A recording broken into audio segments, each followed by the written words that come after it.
Hi, everyone. Welcome to our last speaker event with Isaiah Lawrence from Giphy. Um, we visited him before when we were in person, and it's really good to have him here. So, Isaiah, take it away. Hey, awesome. Thank you, Andrew. Hi, everyone. Nice to meet you. Some of you actually look familiar. And by some, I think only one of you look familiar. Karina, have I met you before? Yeah, I was at the Giphy Oh, office okay. visit. Yeah. Cool. Cool. All right, cool. What's up, Karina? Hey, everyone else. Nice to meet you all. And this is going to be like super casual. Please feel free to jump in, unmute, ask me questions as you see fit. But typically I sort of start with like how I got to Giphy, like college, how I got to Giphy, and what I work on at Giphy. And you might have heard I was talking to Jaylee and Andrew. Like a lot of things have changed recently, specifically with Giphy and the acquisition that I'm sure you've all have seen. So yeah, but I digress. Let's start from the top. One thing I do like to do is since it's kind of a small group, I'd like to get everyone's names or introduce yourselves, what you're working on, what year you are. I don't know if you guys are all freshmen, or like what you're interested in. But we can start with Ian because you're just front and center of my screen, Ian. Sorry. It's nice to meet you. I'm Ian. I'm STS major Science and Technology Studies at the engineering school, and kind of not exactly sure what I'm interested in. A lot about like tech and engineering and the stuff that surrounds like that kind of Sweet, stuff. sweet. Nice to hear it. Nice to hear it. Nice to hear it. My major was very similar to yours, but I'll talk about that soon. All right. What about William?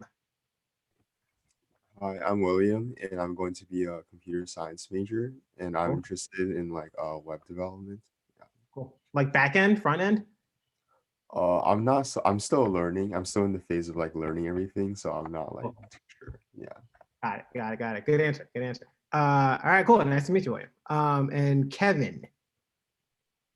Hi, I'm Kevin. I'm currently a freshman, and I plan to major in computer science and possibly minor in economics.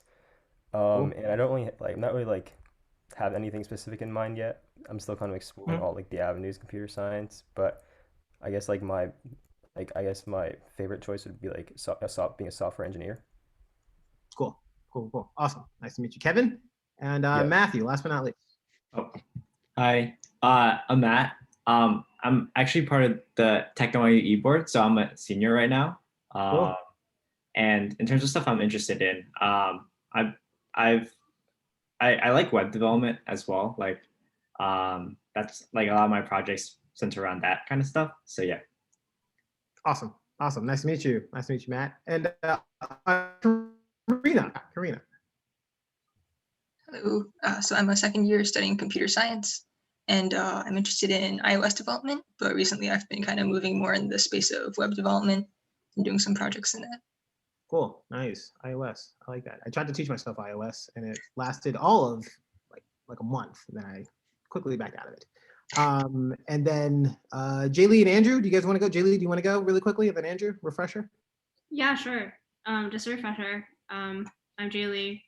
Currently a junior. I like met you in freshman year when I was in freshman circuit. But like for me, I realized that I was really interested in product design, even though I'm studying CS and like communications. Mhm. But yeah, like I feel like Giphy had a really big impact on like why I wanted to pick the tech industry. So That's awesome. yeah. Glad to hear it. And Andrew.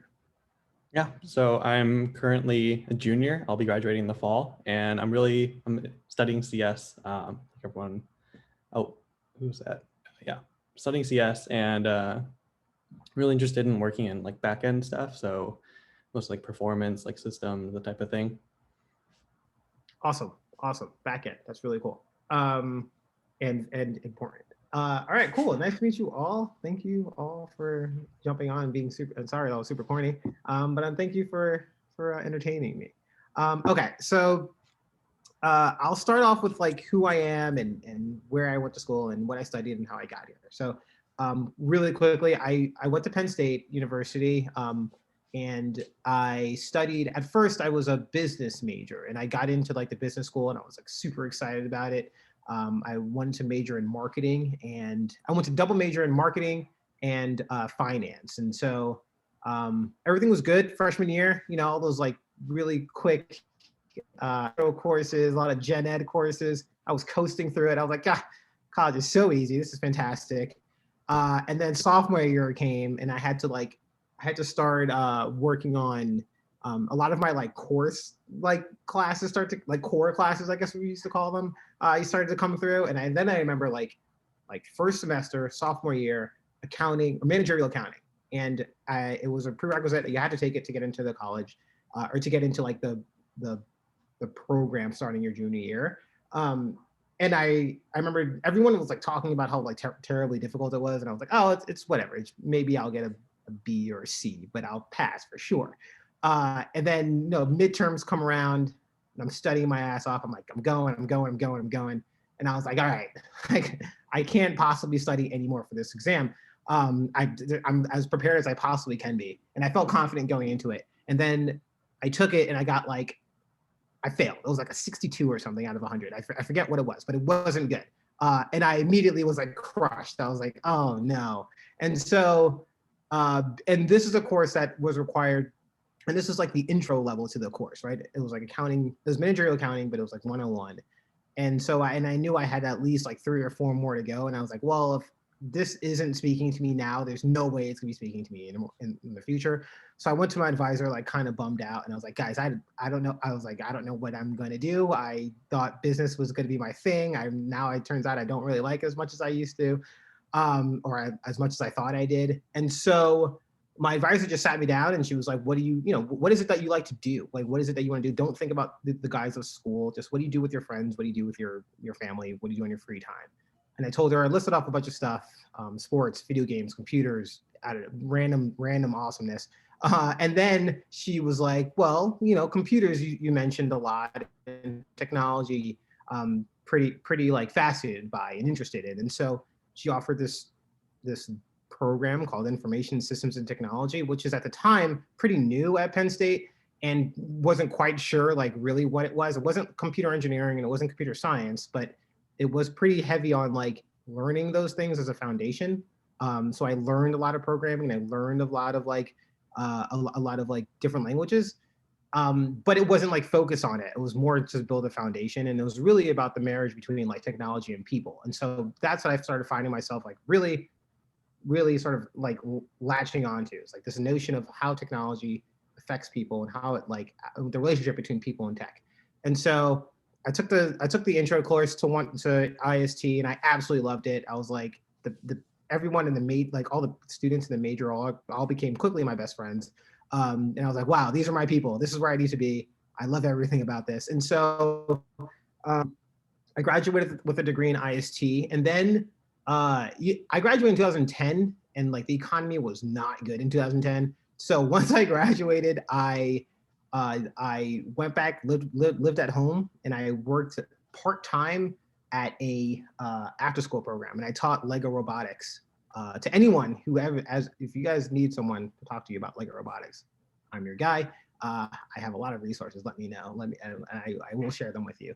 But Lego robotics is near and dear to my heart, and so are third graders. And so I taught third graders Lego robotics, and it was the best time ever. But it was also like not what I wanted to do full time. I didn't want to go into education. I didn't want to like, it was only like a 3-hour a day job. It wasn't a full-time job. It was an after school program. And so eventually after like a year, I was like, well, I need to make money. I live in New York. I need to get out of my parents' house. Like I got to get out. And so I started applying against all, everything, every ounce of fiber, fiber of my being telling me not to do it. I applied for a job in finance. Because how much I hate finance. But I applied for a job in finance because I figured that's how I'd get paid the most money.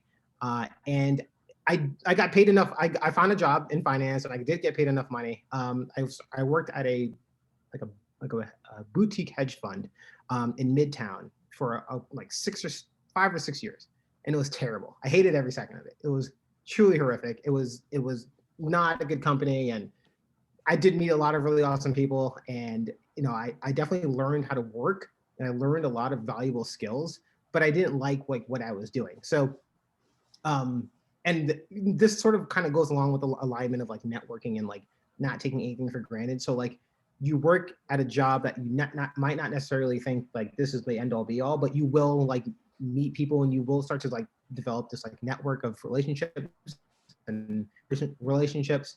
And so throughout my 5 years there, I was able to like meet new people and network with people. And eventually one of my colleagues at Guggenheim, which is the name of the company that I worked for before Giphy, she left Guggenheim and got a job at Giphy. And she was like, this is the best job ever. Like, this is the best company ever.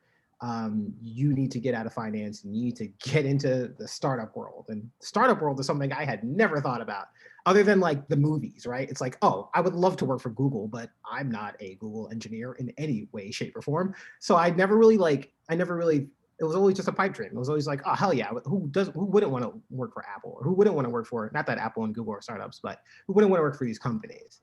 And so, you know, when she offered the idea of Giphy to me, it was great because there's a couple things that stood out. One was its workplace culture, and that was all she really talked to me about. It wasn't really so much the job or the position. It was more so the workplace culture and like what it is that they're doing, their product, their vision, and their philosophies, and does it match with mine? And honestly, like even beyond the job description, it did. And I was absolutely thrilled to have been even considered for this. So she sent me the job description and I applied, and I got an interview. And I remember the first round was like 3 hours, and it was with the first half hour was with a summer intern at the time, and then the last half hour was with the CEO.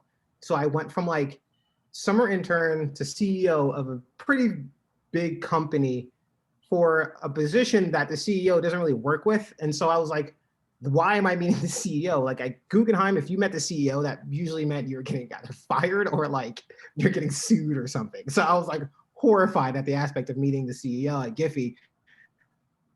The CEO of Giphy was really amazing and really cool and really fun and really down to earth. And he just wanted to get to know me.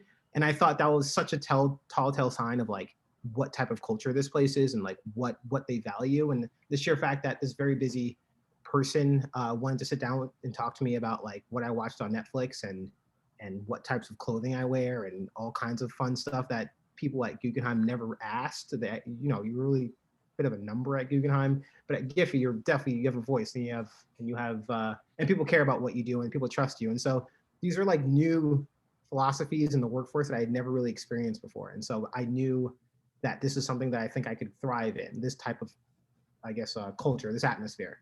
And so, long story short, after many hours of interviewing, I did get the job, and the position was operations manager. Which, when Jay Lee and Andrew first met me, and even Karina, when I was there, that's the position I was, and that's how I got to meet all these really great student orgs. I handled a lot of like the event planning for Giphy, a lot of our external events and a lot of our internal events. So it's kind of like an event planner, internally and externally, and as well as like I worked on a lot of our community outreach programs. I actually like built up our community outreach program from the ground up, and that was all part of this like operations manager role. But when you work for a startup like Giphy, it's 120 of us. When I applied or when I got hired, I was employee number 99, and so you wear a multitude of hats. So your title might be operations manager, your title might be iOS engineer, your title might be product manager or design. It doesn't matter. Your chances are you're going to be working on something that does not fall under that like general umbrella of what your title, especially for a company that's small and trying to figure out like where they are in the world of the internet and technology and kinds of avenues. And so where was I going with that? Okay. And so this was something that I just thought was like, the operations manager role was great because again, I was working on the people aspect of things and making sure that the people were fulfilled and people were happy, and that I was getting in folks like younger generation of kids and getting them into the Giphy and getting them exposed to the workforce and letting them see all the types of positions that are available at a company like Giphy. And then also I was able to sort of have this direct impact on the product, right? On the content, like, and our philosophies and values. Before I joined, not to toot my own horn, but before I joined, Giphy didn't really have too much of a community like outreach program, really. There wasn't too much. Yeah, they volunteered every now and then, but there was no like specific system. And so I was able to, in that position, in that role, was able to build that up, which has been really great and fulfilling.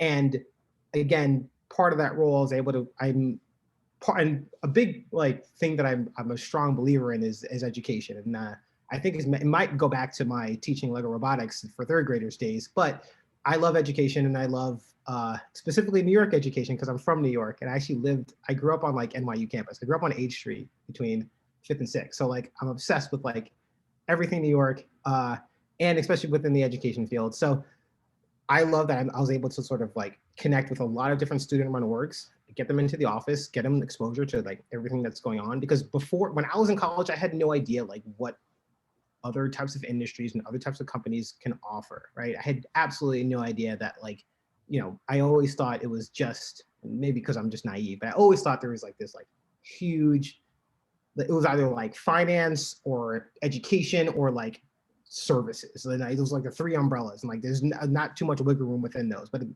my God, was I wrong. And so Giphy has taught me that like, you know, you'll apply for a job, you'll get a job, chances are you're going to be working on a gazillion different things that will then start to shape where you want to go in your career. So like even your first job, your second job, your third job out of college, chances are all the like those jobs are like stepping stones almost to where you're going to eventually be. And it's sort of up to you to sort of figure out like where those stepping stones are going to lead you, like whether it's in product design, whether it's in back-end engineering, mobile development. It could be all on the back-end side of things, and like maybe it's not technical at all. Maybe you want to do product design, or maybe you want to do product management. There's like a zillion different things. I mean, that's not a technical term, but there's a bunch of different jobs and outlets and opportunities within specifically the tech world and tech industry. Okay, so operations manager though, 2 years, fast forward. The pay well though, like in terms of Giphy and like where we are as a company, we're like, hell yeah, we got a revenue team. Let's make some money off of these GIFs. Let's do it. Let's make this all as original content. And it was great. I'm telling you, it was awesome. We had a revenue team. They were churning out GIFs. They were churning out these campaigns. We had a business development team. Everything was awesome. But then the pandemic hit, and none of us really knew what to do, right? Like, I mean, we are a GIF company at the end of the day, so it's not like we're out doing the Lord's work in terms of like our jobs. But you know, at the end of the day, they are our jobs, and we do like to pat ourselves on the back and think we are a pretty good citizen of the internet world, and we do provide a pretty cool service and a pretty good service. Like people share and connect and use our stuff all the time. But so once the pandemic hit, we weren't quite sure what was going to happen, and then you know the economy took a sort of a dive at the beginning there. You know, our revenue team we were losing deals because all of our partners and our paid campaigns, this is at the beginning of the pandemic where like the world has gone to shit at this point, and people aren't sure how to navigate it, not quite sure what to do. And so all of our revenue, like our revenue team was just like, guys, we're losing our partners, we're losing our campaigns. And so our CEO had to make a call. He lets us know we get acquired by Facebook. It was a pretty intense conversation. Well, not intense. It was just like sad because it's like, I don't know, man. Giphy was, I think, 7 years old before we got acquired. So about 7 years and zero plans of acquisition, really. We were just kind of coasting. But then everything happens and he had to make a call. So that happened. We get bought out. But then more things happen, right? So we get bought out, and the acquisition itself is being reviewed. It's actually currently still being reviewed. So we got bought in March, and it's currently still being reviewed by I think it's like the UK Exchange Commissions, I think Australia and Austria. And yeah, so UK, Australia, and Austria, and the US at one point. So 4 exchange commissions have been like reviewing Giphy for some reason because they think we have all this information, which we don't. We just supply GIFs. We don't even track. It's hilarious. But regardless, I think it's because of the fact that it's Facebook, and Facebook can be considered, I don't know, a lot of times they're on like congressional hearings for like antitrust or whatever. I'm assuming that's why, because at the end of the day, it's Giphy and we don't really have, we serve GIFs. And it's just so funny that the SEC is like trying to figure out what it is like Facebook wants to do with the nefarious plans of sending gifts to people. But regardless, all of that is still currently happening, right? So we get acquired, Facebook comes in, we start like integrating, everything is cool. Then like they're like, oh shit, we gotta stop this. We gotta stop this right now because everyone is because all these exchange commissions are reviewing it. While our acquisition's under review, we as a team and as a company, we just have to sort of focus on us, right? So like it's essentially like we weren't bought right now. It's weird because like under this while the acquisition's under review, we essentially can't really talk to Facebook. Really, we only can talk amongst ourselves, like as if like how it was before we got bought. So really weirdly, not much has changed since we were acquired because the acquisition has been under review. And still is. So it's been about a little over a year and we are still in the review. But the silver lining in all of this are two things. One, my job changed, which is awesome. And two, we get to work like as we were before the acquisition, right? So that means we get to work on all the products and our roadmaps that we want to pump out. We get to work on any initiatives that we think is important or comes to mind. We get to just exist and be ourselves. And then the other cool thing that happened was that after the review, I was able to sort of like, I had this unique opportunity to sort of like pick where I wanted to go essentially after the acquisition, mostly because Facebook didn't need an operations manager, which is, I understand that Facebook is a pretty big company. They probably have 45,000 operation managers. So they were like, you know, what else, what other parts of the company do you find interesting? What other parts of the company would you like to learn more about? And so for the first, like, honestly, all of last summer, I was just exploring every other part of the company that I was able to like, sort of then go to my mentor and my manager and my team lead and be like, hey, I think this part of the company is really cool or interesting. I think this part of the company is really cool.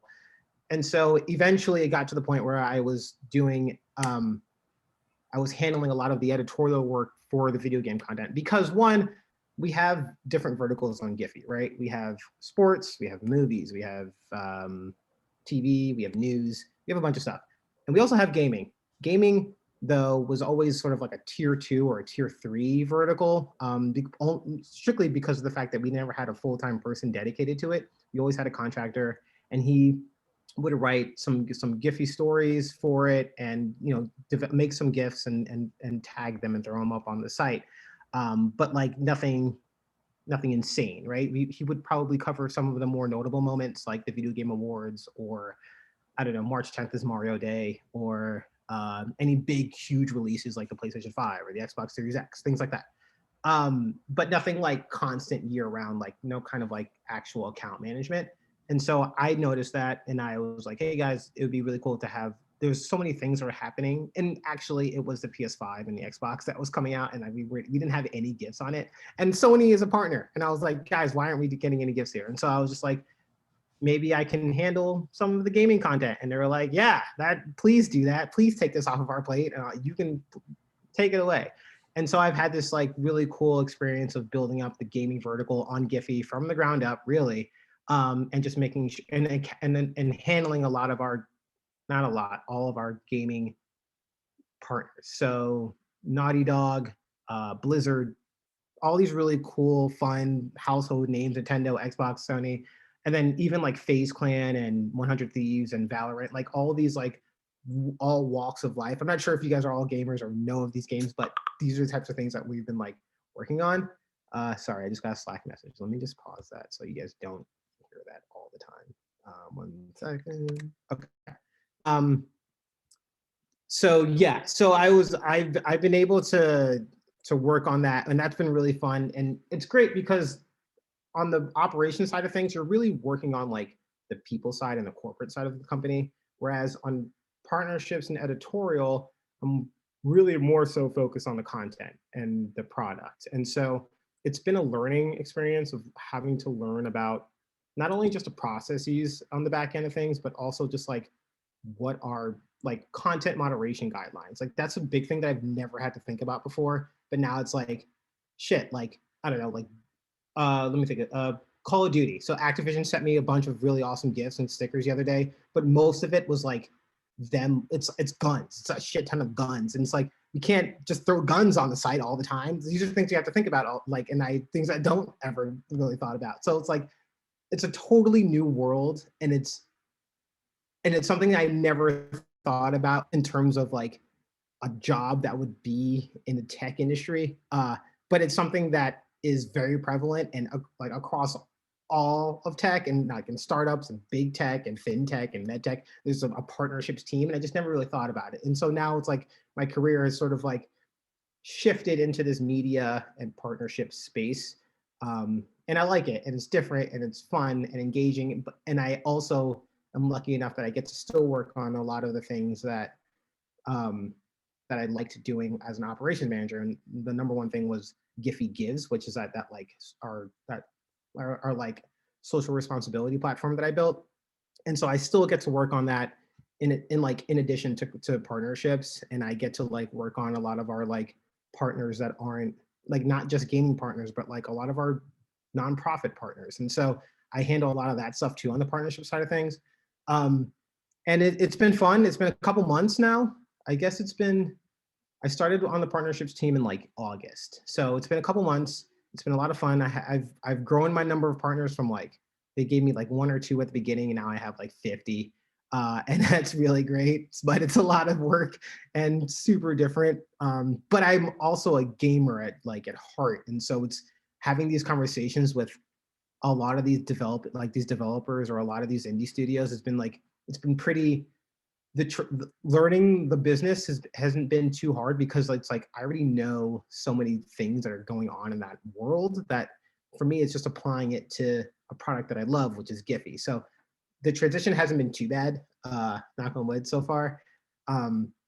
But things are starting to sort of ramp up, and we are getting more and more content, and like E3s coming up, and that'll be my first big like promotional event that I'll do on social as well as on Giphy. So there's just a lot of different opportunities here, and I like it so far, and it's been a wild ride, and that's where I am now. I am on a partnerships team now, which is really fun. I get to work on a lot of things.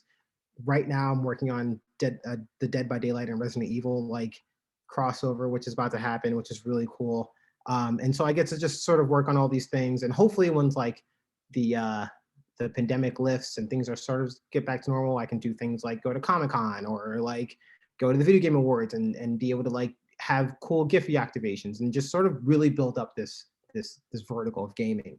But yeah, that's what I've been doing. And all that is to say that like when I left college, I had no idea what the hell I was doing. When I was in college, I had no idea what I was doing. And then eventually what I did do, and the one thing I did think I did right, and I always tell students this, is like, don't shy away from like job opportunities, regardless of what the job is. Like if you get a job opportunity and like you're not in a position to like to like pick and choose, like I wasn't in that position, I just like took it and like ran with it. It's just know that it's a means to an end almost. And by end, I mean, it's a means to a career. It's a means to where you eventually want to be. A lot of you guys are like comp sci majors, and a lot of this will go, you'll graduate and you'll have like your first like $150,000 salary job right out of college, which is amazing. But if you're not feeling fulfilled and like that's not, it's not everything that you thought it'd be, don't worry about it. Don't sweat it. Like keep working on it and keep growing out these like networks of people and see where that takes you. Like a person at Ubisoft has hit me up because of the way I handle their account, and they're like, dude, if you ever want to come to Ubisoft, you let me know. And I'm like, holy shit, that's amazing. So like, these are the types of things that are starting to happen, and only because of the fact that I sort of like stuck with it. It's just sticking with it. It's hard to like describe, but it really is just like, and knowing like what it is, like what type of environments foster your creativity, and what types of environments foster your like sort of cultivates your motivation. Like what are you motivated to work on? Like I always say, like when you're looking for jobs, like don't necessarily look at the job description. Obviously look at the job description eventually, but like the first thing that I always do is look at the company. Like what are their values? What do they do for fun? What do they sort of preach, or what do they, what kind of like philosophies do they hold? And if a lot of the times, if those align with your philosophies and your judgments and your how you feel about life, you're going to be so motivated to work on a lot of the things that they're working on, and like you'll see how much more easier it is. But in order for you to get there, you sort of have to like build this like foundation of like experience and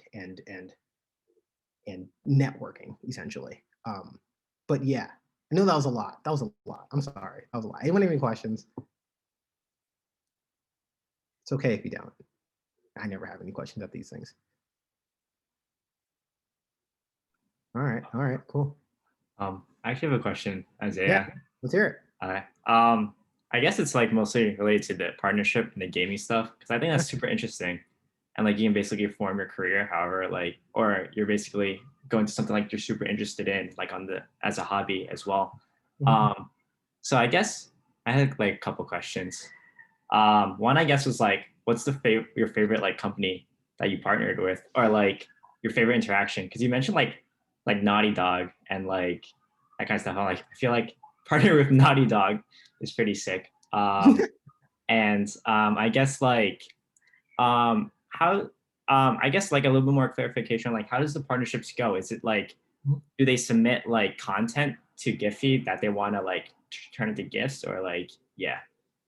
Yeah, that's a great question. And Naughty Dog was actually my like first major partner that I like started like working with, because of they had like The Last of Us. They have this community day called The Last of Us 2 Day, or The Last of Us Day, and they were like they had a bunch of original content that they wanted, and so they reached out, and I was connected with them. But to answer your question, how it works is it's kind of nice because the conversations that I have and the pitches that I have to make to our partners and to potential partners, it's so much easier than like a sales pitch, because I'm not asking for money. I'm asking for content. So all of our campaigns are free campaigns, which is nice, right? It doesn't cost any money to become a Giphy member or to have a Giphy verified channel. It just means that you have to upload content, and there is some work that involves uploading content, and what types of content. So Giphy, obviously gifts and stickers are huge, right? Stickers show up on API partners, and they're all over things like Instagram and Snapchat, and because like they can show up in stories.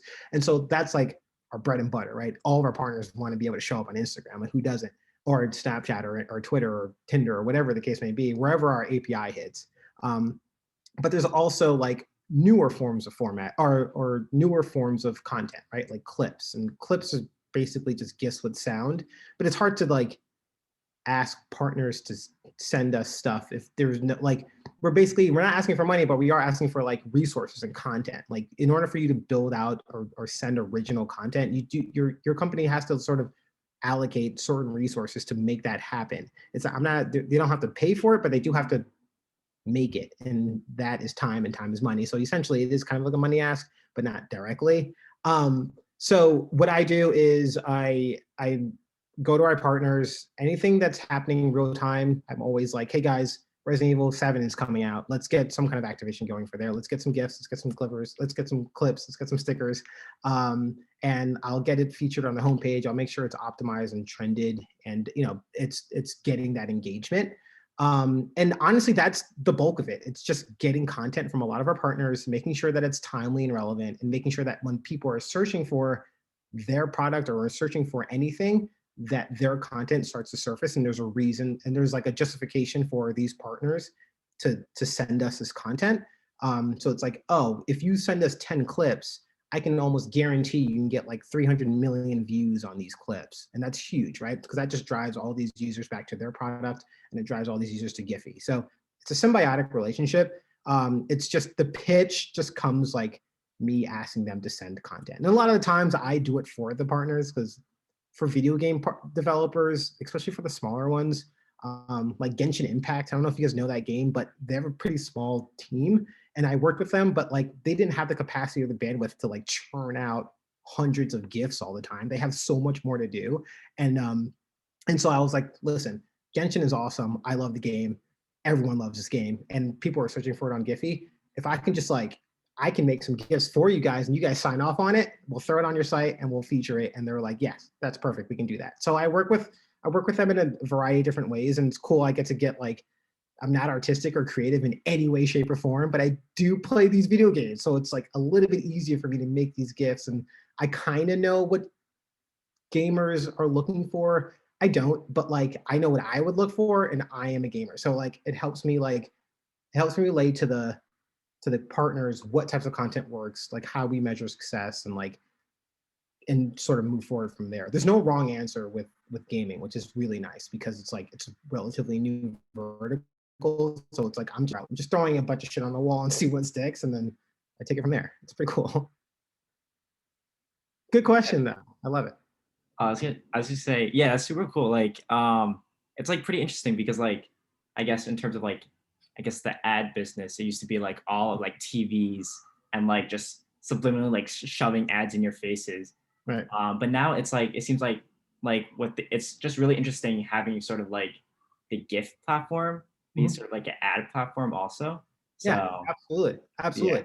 And that's what a revenue team was trying to do before acquisition, right? When we were trying to be profitable, that was the whole thing, was how do we monetize gifts? How do we possibly monetize these gifts? And it turns out it's a little bit easier when these partners are sending you their content. Like if I search for happy and a Coca-Cola gift pops up and it's like a happy Coca-Cola gift and I send that's so invaluable to partners and to brands, because it's like, one, they don't have to pay for that, but two, it's also eyeballs on their product and it's driving to them. So it's a pretty fun conversation to have with brands when you don't have to ask for money, and you pretty much just have to ask for like their time and like their creativity and their interest and buy into the Giphy product.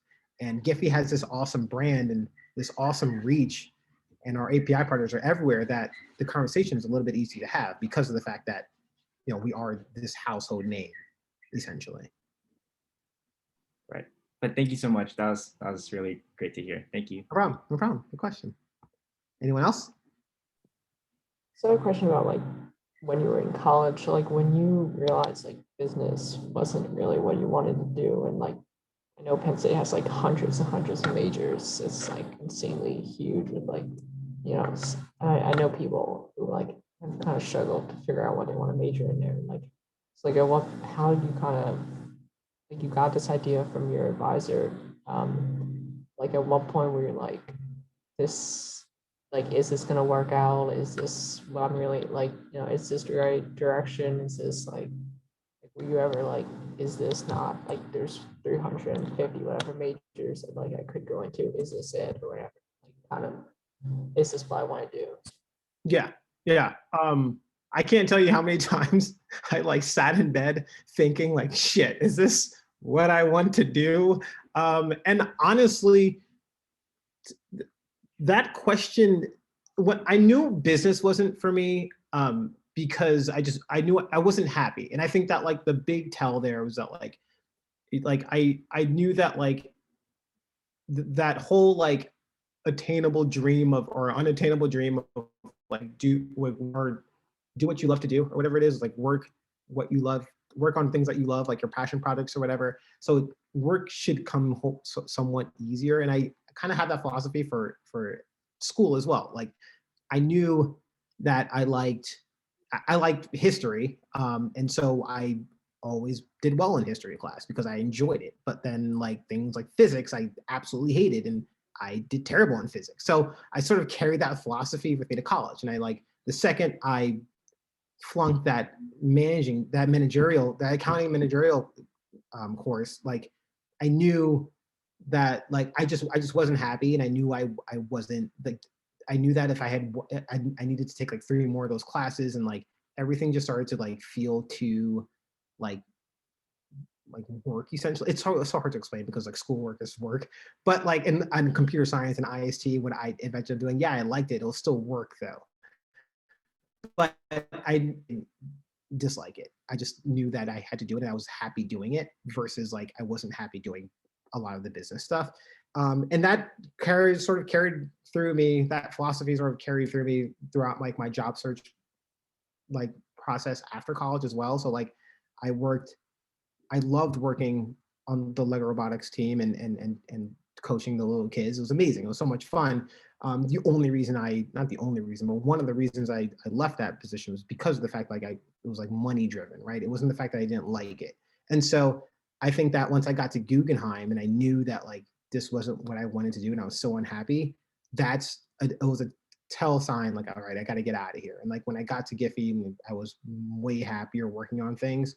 I felt like I had a voice. That's when I sort of knew. But in college, it's just like you sort of just have to like. For me, it was like, what do I like working on? What like, even if like on my spare time, what are some things that are like school focused that I do on my spare time that doesn't require like that school doesn't require yet I still do. So things like tech and computers and computer science to an extent, like all these things I was genuinely curious about and genuinely enjoy doing, and that's why I knew I probably should end up in a field or in a position or in an industry that sort of is around that. That's a great question, though. I hope that answered it. Thank you. Yeah, that does answer it. Thank you. Cool. What were you thinking about? So you are a computer science major? No, my major is science and technology studies. It's more like sociology and a lot of like open credits. So that's kind of why it's mostly open. So I'm trying to figure out, you know, if it's something that it's going to be employable down the line. Totally. That's a good question. Also, like, is it going to be a job? Like, and like, why do you want to like work so hard on something or work through some field, a job in that field or something like that? But for me, some advice I can give is like, try not to think about the job aspect, right? Just think about like the content aspect and like what it is that you're learning, what it is that you're bringing in. And if you can like take even a small piece of what you're learning, you can carry it to any industry in any company you want, right? There's in tech, you can be in finance in tech, you can be in corporate in tech. There's so many things that you can do within tech. It's just sort of just finding like what sort of industry and what avenue that works best for you. But you'll start seeing it more and more. You guys are just like freshmen and sophomores. You got some time. I promise you got some time. And you'll start to see it happening organically. I never really like went out of my way to sort of like find like the exact niche position that I wanted in the exact niche like market or industry. It just sort of happened. But I had to at least put myself in that like doorway or in that like area. But you'll see, it'll start to come. I promise you. You guys are all in really good places. Thank you. I'll be working for you guys all very soon. Thank you. No problem. Any other questions? Are you guys working on any like passion projects now? Anyone working on anything outside of school that you think maybe could be a job? Maybe you want to start your own thing? Anyone doing any of that? Again, I know I wasn't doing any of that, so it's okay if you weren't. I literally wasn't doing any of that. Just curious. Cool. And hopefully, once our lease is up, but like we're going to be getting people. I imagine once we get back in the offices, we'll get like the offices open again. Would love to get you guys all into the office. That'd be really fun. I'll be in New York, I'm sure, a bunch of times, so that'd be cool. It'd be cool to coordinate that, and just to get you guys like in front of the other people at Giphy, right? There's so many people, and I think Jay Lee, we had did we have a panel? We did have a panel, right? Yeah, I think we had like, oh, I totally forgot. Is it Amanda? Yeah. We had on, but I remember like the first panel that I had, we had like Jillian, we had that's right. Someone, I remember like some guy who used to just be like a DHL driver or something. Johnny. Johnny. And like now he's a developer, and I think like, who was the other guy? Or no, I think it was someone from the business team. I don't remember her name. Cool.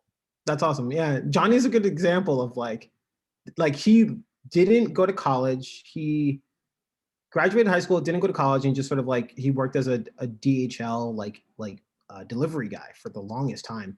And then, but he loved engineering, like he loved programming, engineering. He just never went to school for it. He just learned it, kept learning. Eventually, I don't think he ever got his degree, but he like built something with a friend, and that thing got like caught some attention of the CEO of the company, and the CEO reached out to him, and then the recruiter reached out to him, and they're like, "Hey, do you want to come work at Giphy? This looks like a really fun project that you worked on." He was like, "Absolutely." And this is a dude. Johnny is one of our famed engineers. Like, he's one of the best engineers we have, and he's been working at Giphy for like 6 years or 5 years, and he started out as a delivery guy. And so again, this just literally goes into your work on things that you like to do. You'll be so shocked about how, like, just because, if it's a big deal in your world, it's I promise you it could be considered a big deal in a lot of other people's worlds, especially in the workforce. So yeah, I love that you brought up Johnny. That's cool. Yeah, I love. Yeah, for sure, for sure. Johnny's still with us. Yeah, that's awesome. My other favorite story Yeah. was, I think you told me about someone who used to just be a barista at Giphy, and was just like, hey, I just want to kind of learn what you guys are doing all the time, and Yep. is now an engineer or front end dev. Not sure if Yeah. he's there anymore.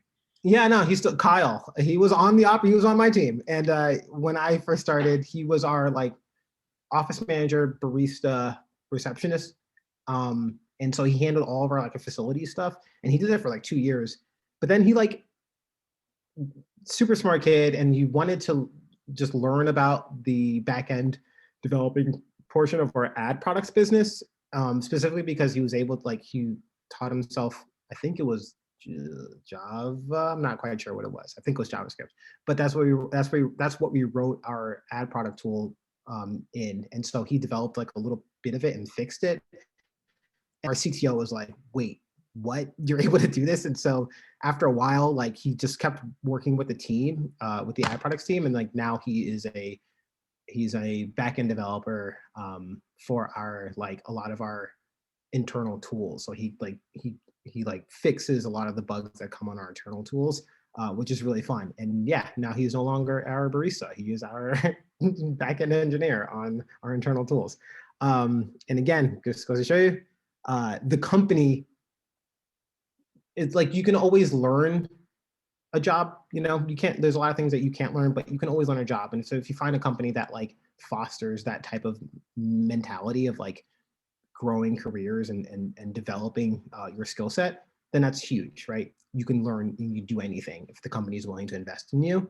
And these are types of things that you can learn about a company if you just research them, and check out Glassdoor or check out Reddit. And there's so many really feel what a company, what they stand for, and how they support their employees.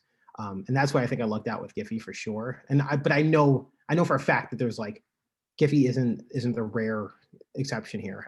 I've been to so many different companies, and it's it seems to be more of the norm now. So if you just do this sort of the due diligence of just researching the company and seeing what it is that they offer, that's a pretty good step when you guys are starting to search for that.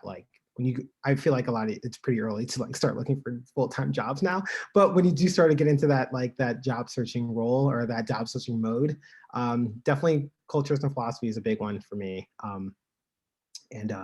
But there's also other things to keep in mind, like salary and perks and benefits and all that good stuff. But a lot of that comes with a lot of what you guys are studying. So you guys are good on salary, fine. You guys will be fine, I promise. That's awesome. Yeah, I definitely feel the longevity bit of how Johnny and you and Kyle have been at Giphy for so long is obviously the telltale sign of why Giphy culture works and it sticks with everyone and is awesome. And that's what I love about Giphy so much. Cool. I love that. Yes, Giphy fans. Yeah. I love that. I love that. Anyone have any other questions? Great questions so far, guys. Hi, I had a question. So Hi. I'm planning to major in CS and minor in econ.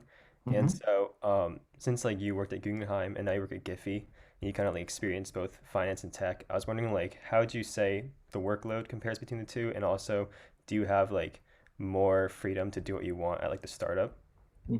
Great question. And I would say the workflow is about the same. So very different worlds, very different industries, very different companies. But the workload is about the same. I would say that in finance, I was like really confined almost to like the market hours, 7 to 4, I guess it is, or was, or 7 to 5, I forget what it was. But I was really confined to those like market hours. But during those market hours, like that's when shit had to get done. And like there was no real like no stop. And like we weren't necessarily working on projects as much. Giphy is very project based. Guggenheim was way more focused on, again, is sort of depending on the market and how that was going. But I do think that in terms of like workflow creativity and like, do I have more of a say in what like some of the things that I want to work on and like in the time that I want to do it? Definitely within the startup world and Giphy, you have more of that flexibility. I think you can certainly find like financial firms nowadays that are more aligned with this like startup culture of like flexible hours and just working on projects and making sure you get your stuff done by certain deadlines. But you'll find that almost all the time in the startup world. And I think that like with Giphy, I'm able to, I mean, I live in California now and I work East Coast hours, right? So it's like I get up like our hours at Giphy were 10 to 6 on the East Coast. And so now I work like 7:30 to 4:30-ish. And that's on the West Coast time. So but then I find myself like once everyone signs off of and they're on the East Coast around like 4 o'clock or not even like 3 o'clock here, I have all this like I have like 3 or 4 hours to sort of just like do whatever it is I kind of want to do. And that's like I start working on like my passion projects, or I start working on things that like I didn't get to during the day because I had a bunch of meetings or whatever the case may be. I think that workload is about the same in finance and in tech, but I do think you have the flexibility to work whatever it is that you really want to work on, and why, as long as you can evangelize for it and say why it's important, then you have that freedom in tech, specifically at Giphy. I haven't worked at any other tech companies, but specifically at Giphy, that's what it is. And it seems to be that's what it is for most of the other tech companies that I've like partnered with or spoken at or been or visited. And I like that. I like that a lot. I feel like it gives me more of a sense of fulfillment. And it makes it easier to work on projects if it's something that I think is important, and as well as like the company thinks is important. So great question. And to answer it though, the workloads are about the same, but I do think it's a little bit more manageable in tech because of the fact that you have like this flexibility and you can sort of do what you want. Thank you. No problem. What would be like your typical day at Giphy? Oh, great question. As a account manager for partnerships, I jump on, I open Slack. We're very big, heavy Slack users. And I see what's going on throughout the day. We have all these like different channels on Slack. So there's like general where everyone sort of chimes in, says hi, says good morning. But there's also all these like very specific other Slack channels. So I just check those, make sure I haven't missed anything crazy. And then a lot of the times it's a lot of emailing and it's a lot of heads down, like working on projects and keeping your team up to date with deadlines and progress and tracking and KPIs. So a couple of things. One, I have a couple of different projects that I take lead on. For those things, I just reach out to my team, make sure they're doing well, and just check the status of those things. And then others, I just make sure that like if I have to set a meeting, then I'll set that meeting, make sure people are there for it, prep for it. I don't have any direct reports, which is nice. When I was on the operations team, I was a team lead, and so there were certain aspects of being a manager that I had to focus on when I was an operations manager, but I'm not a manager anymore, which is kind of nice. So I don't have to I don't have any direct reports. So I don't have to like give reviews. I don't have to like delegate too much. It's mostly just I get to work on my own stuff, which is really awesome. And then most of my time is, if it's not in meetings and if it's not checking up on like some of the things I'm leading on, most of the time it's getting onto like I check every single one of my partners' channels to make sure like, one, that they have uploaded any new content, two, like what's going on in the world right now, like any new games coming out, any new releases just got dropped, anything crazy I need to focus on real time. And then three, emailing. So a lot of outreach, a lot of talking to my partners, seeing if they need anything, seeing if they have anything coming down the pipeline. Each diversity and inclusion initiatives.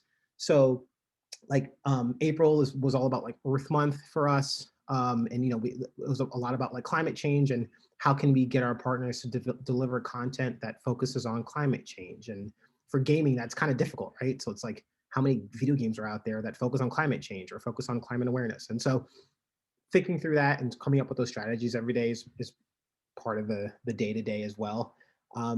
But yeah, that's about it. It's just a lot of like, it's not like sitting around, but it's a lot of like people reaching out to me. Like it just happens organically. People are just gonna email me, or I get some kind of a Slack notification, or I get some kind of request. And so it's just dealing with a lot of different requests and a lot of different projects. But it's fun. I like it. Thank you. No problem. No problem. Great questions, by the way. Fantastic questions. I feel like I'm on a hot seat. It's good. It's good stuff. Any others? Any others? I had a quick question about probably not quick, but just about like, the education outreach you've been trying to do. Like, how has that like gone? Like, how do you see it changing like as you transition to being acquired by Facebook? Yeah, that's a great question. And a lot of it had to like it had to get halted for a while there because we weren't sure like what the guidelines were, right? So it's like when we're just Giphy, we can set those precedents and we can we are the owner of our destiny at that point, and we make the rules and we make the shots. So we're able to, I was able to come up with a strategy and reach out to any kind of educational programs or orgs that I wanted to. But then once we got acquired, it's been like, well, now there's this sort of like this like approval process, right? It's like whatever Facebook says is pretty much what we have to do nowadays. But it's interesting because it's like Facebook is the parent company, but we really don't work with Facebook. It's Instagram. That's the real reason that we were acquired. So Instagram is our biggest API partner. So it just made the most sense that like Facebook bought us so that we could work as a team with Instagram. And so now it's like a lot of it is Instagram initiatives, right? And our Instagram philosophies and like what is it they believe in. Luckily, one, we're under this review, so they don't really have much of a say in what we're doing. But two, when we do get reintegrated, a lot of their philosophies and workplace culture, and it does align with ours, which is there was like a reason as to why Facebook was the company that bought us, right? I'm sure there were other options, but the main reason was that because we're pretty closely aligned with Instagram in terms of like product, in terms of our API keys, our SDK keys, like all these things that we've already had this organic relationship with Instagram. And so when I do things like reach out to schools or reach out to me, I'm able to sort of give the same reason as to why I think it's important, as to why I think we should continue doing these things to Instagram, and they're 100% okay with it, right? They buy in because that's also their philosophy. So it hasn't really changed too much, but I have to take that with a grain of salt because of the fact that we aren't integrated fully with them yet, so they don't have too much of a say. But I do know that like the first couple of times that we have communicated with them, they're basically like us, and they're awesome, and they're a small team too. Like Instagram is like 300 people. And they're a huge product. So it's been pretty awesome to see that there's that alignment there. So I'm excited that I think even beyond once the review gets lifted and we integrate, I think we'll be able to have those same philosophies in terms of educational outreach and getting folks into the office as well. Sounds great. Thanks for answering my question. So I guess we're over 7. If no one else has any questions, we can just end it here. I don't want to like keep you too long. Oh, it's okay. Yeah, if no one has any questions, thank you guys all for hearing me ramble for so long, and I really hope it helped. I'll share with Jay Lee, or Jay Lee has my email. Please feel free to like reach out to me. I will respond. You can text me, you can call me, you can email me if you have any questions. If you have any ideas, you want me to check out your resume, if you want me to, whatever the case may be, let me know. I'm always around. And I can, if you have any job ideas, or if you even want to look into Giphy, if you want to apply, please let me know. We're big on referrals. We aren't hiring right now, but we will be soon. And I'll for sure let Jay Lee know so she can sort of spread the spread the wealth. But just let me know. I'm all about getting people into tech. It's terrible. It's terrible as that sounds. But if you guys want to do finance, please go into finance or go to any sector that you think is fulfilling. That's my wisdom. That's all I got. Great. Thank you, Isaiah, for doing this with us. And thank you, everyone, for coming. Of course. Thank you all for having me. Thank you all for having me. And please reach out. It was really nice meeting you all. Thank you so much. Thank you. No problem. No problem. Take care, guys. This was really fun. Bye. Bye, guys.